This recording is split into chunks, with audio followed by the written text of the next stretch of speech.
Not many women, even black women, were scientists at the time, but it was what she wanted to do regardless. She graduated from high school at just the age of 16 years old, and she attended Stanford, where she double majored in chemical engineering and African and Afro-American studies.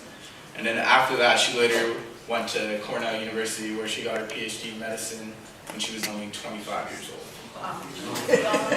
Right? I'm tired already. So after this, she got her MD in 1981, and she interned at Los Angeles and worked as a general practitioner. I got that right. For the next 2.5 years, she was the area Peace Corps medical officer, and she also taught and did medical research. During her time at Cornell, she found time to expand her horizons by studying in Cuba, Kenya, and working in a Cambodian refugee camp in Thailand. And then this is just something extra that we found out about her, which I thought was quite key to, like, especially nowadays and everything's going on. Jemison and police brutality. Jamie, do me a favor, stand up. Thank you, honey. Hey. Jemison accused of a police officer for twisting her wrist and slamming her to the ground during a traffic stop. Jemison complained, police chief Robert, that's his name, he emotionally mistreated her, and she was arrested on a speeding warrant Saturday. According to Jemison complaint, he stopped her for illegal turn, like illegal U-turn, and he grabbed her really bad and gave her a ticket. For failing to pay a speeding ticket, the officer told Jemison she was under arrest. She got the ticket and got arrested for that, and also her attorney, Rusty Harding, said Jemison threw down her car keys in disbelief when the officer started to handcuff her. She reached down to pick up her keys. When she does that, he grabs her left hand, knocking her down, her wallet and paper out of it, twists her wrist and throw her arms up behind her back. Before throwing her down the road, Harding said, And the police officer, the rest that we could find about the report was that he was just suspended with pay, but he went back to work and then there was nothing else said about it. When did this happen?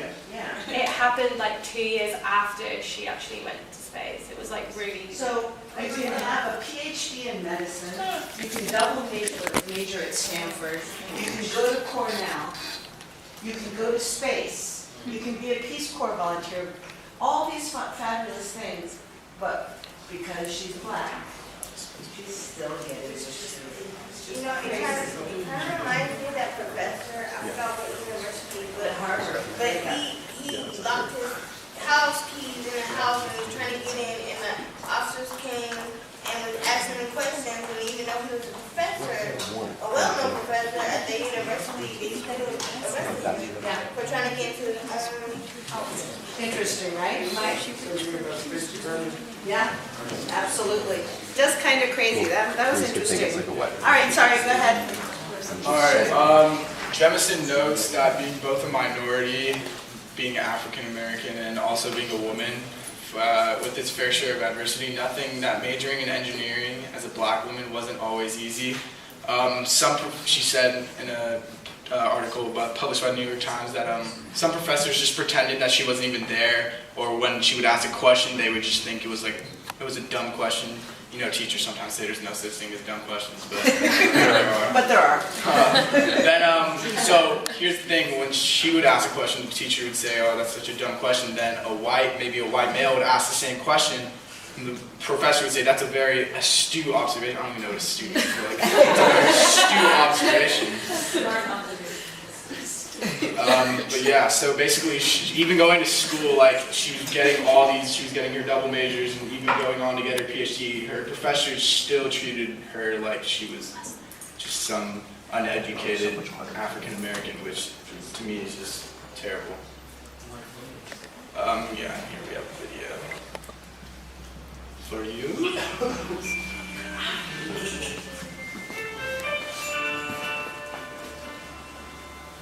I grew up in the 60s. I lived on the south side of Chicago. And I was a young girl who loved to stare up at the stars. I imagined myself going there. I studied all the things about the Apollo program. I knew what mission was going to take place when, what it was supposed to accomplish. I decided to go to medical school because I wanted to do something called biomedical engineering. While I was in medical school, I had the opportunity to go and work at a camp, a refugee camp. I went to study group in Cuba, my daughters in East Africa. But I still wanted to go into space, so I applied. I picked up the phone. I called down to Johnson Space Center. I said, I would like an application to be an astronaut. They didn't laugh. I turned in the application. There may be a certain naivete when I say, when I applied to the astronaut program, I didn't even think about the fact whether I would be the first African American woman in space or anything like that. It didn't even cross my mind I wanted to go into space. I couldn't have cared if there had been 1,000 people in space before me or whether they had been none. I wanted to go. I thought it was important to take to space with me things that represented people who sometimes are not included. So I took a poster of Judith Jamison performing the dance cry. I took a Bundu statue, which was for the Women's Society in West Africa. I took up a flag for the Alpha Kappa Alpha sorority, the oldest African American women's sorority in the United States, because they hadn't been included, and I thought that was an important thing to do. For me, the experience was one that made me feel very connected with the universe. I felt my being was as much a part of this universe as any stars in the sky. It helped me to recognize that right now, we're in space. This Earth is part of that universe. That was my grand connection. And then I looked down and I saw Chicago. I thought about the little girl who had, as soon as she was going to space, what would my younger self have thought if she met me? And I think she would have been too.